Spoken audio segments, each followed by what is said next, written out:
परमपिता परमात्मा, सारी सृष्टि के रचनहार कुल मालिक, कबीर देव, कबीर प्रभु, कबीर परमेश्वर,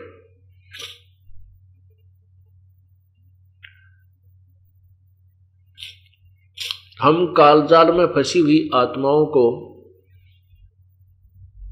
अपने निज घर का ज्ञान बताने के लिए, अपने वास्तविक स्थान के बारे में जानकारी देने के लिए स्वयं ही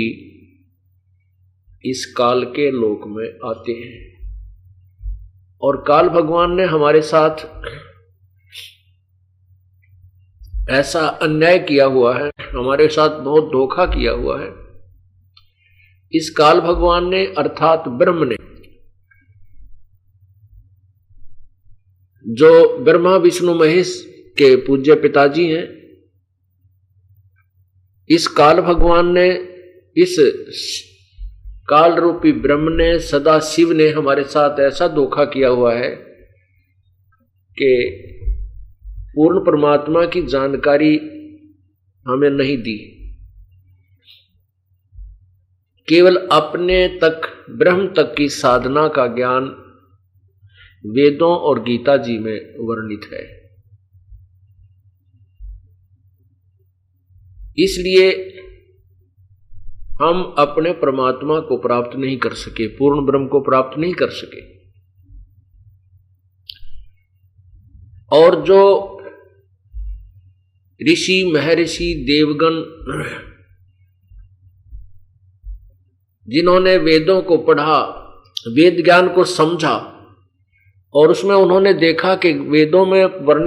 वर्णन है कि केवल एक पूर्ण परमात्मा की साधना से पूर्ण मोक्ष होता है,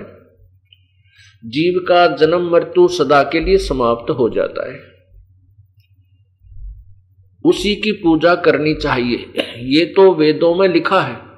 लेकिन वेदों में जो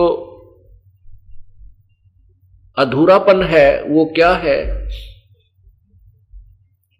कि पूर्ण परमात्मा की यथार्थ जानकारी, यथार्थ ज्ञान और यथार्थ भक्ति विधि के विषय में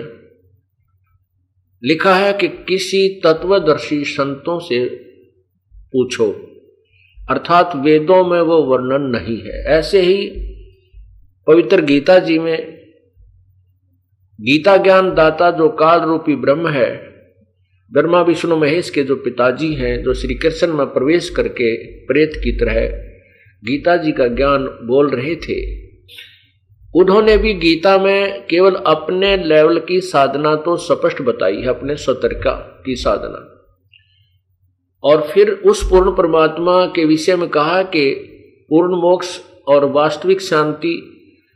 और सदा रहने वाले स्थान सतलोक को प्राप्त करने के लिए तो उस परमेश्वर की शरण में जा। यानी गीता ज्ञान दाता से कोई अन्य प्रभु है। गीता जी अध्याय नंबर 8 के मंत्र नंबर 1 में अर्जुन ने पूछा कि प्रभु, आपने जो गीता अध्याय नंबर 7 के श्लोक 29 में कहा है कि उस तत्ब्रह्म को जानकर और पूरे अध्यात्मिक ज्ञान को जानकर वो साधक फिर जन्म मरण से ही छूटने का प्रयत्न करता है, यहाँ की किसी भी वस्तु की इच्छा नहीं करता, तो वो किम तत्ब्रह्म, किम अध्यात्म अधिभूत पुरुषोत्तम, कि वो कौन है, वो जो तत्ब्रह्म कौन है। 8वें अध्याय के 3 श्लोक गीता जी में कहा है, उत्तर दिया है कि वो परम अक्षर ब्रह्म है। उसी के विषय में फिर आगे इन दोनों का अपना और उस परमात्मा का ज्ञान देते हुए गीता ज्ञान दाता कह रहा है कि 8वें अध्याय के 5वें श्लोक में कहा है कि ये मेरी भक्ति कर तू मुझे प्राप्त होगा।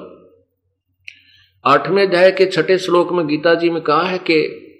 ये नियम है अर्जुन, अंत समय में जो जिस भी भाव में भावित रहता है, अर्थात जिस आस्था जिस इष्ट में रखता है, उसी को अंत समय में समरण करता हुआ प्राप्त होता है। 8वें अध्याय के 7वें श्लोक में कहा है कि तू मेरी भक्ति कर, युद्ध भी कर, निश्चिंत मुझे प्राप्त होगा। और अपनी साधना के लिए बताया है 8वें अध्याय के 13वें श्लोक में, ओम इति एक अक्षरम मम ब्रह्म माम अनुसमरण यह प्रयाति तजन देहम सयाति परमाम गति।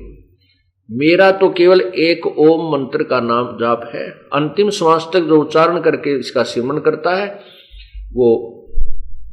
मेरे वाली परम गति को प्राप्त होता है। फिर 8वें अध्याय के 8, 9 और 10 3 श्लोकों में स्पष्ट कर दिया कि जो साधक उस दिव्य परम पुरुष अर्थात परम अक्षर ब्रह्म की साधना करता है, अंत समय में उसी की साधना करता हुआ शरीर छोड़कर चला जाता है तो उसी के पास पहुंच जाता है, उसका फिर जन्म मृत्यु कभी नहीं होता। उस परमात्मा की साधना के विषय में लिखा है 4थे अध्याय के 34वें श्लोक में, उस पूर्ण परमात्मा के विषय में जो 18वें अध्याय के 62वें श्लोक में कहा है कि तू सर्वभाव से उस परमात्मा की शरण में जा,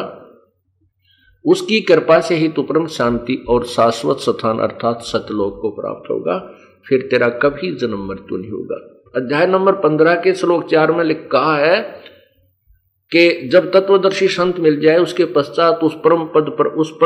परमेश्वर की, उस पूर्ण परम अक्षर परमात्मा की, उस पूर्ण ब्रह्म के परम पद की खोज करनी चाहिए, जहां जाने के बाद ये साधक फिर लौटकर संसार में नहीं आते, अर्थात उनकी जन्म मृत्यु कभी नहीं होती। और मैं भी उसी की शरण में हूं।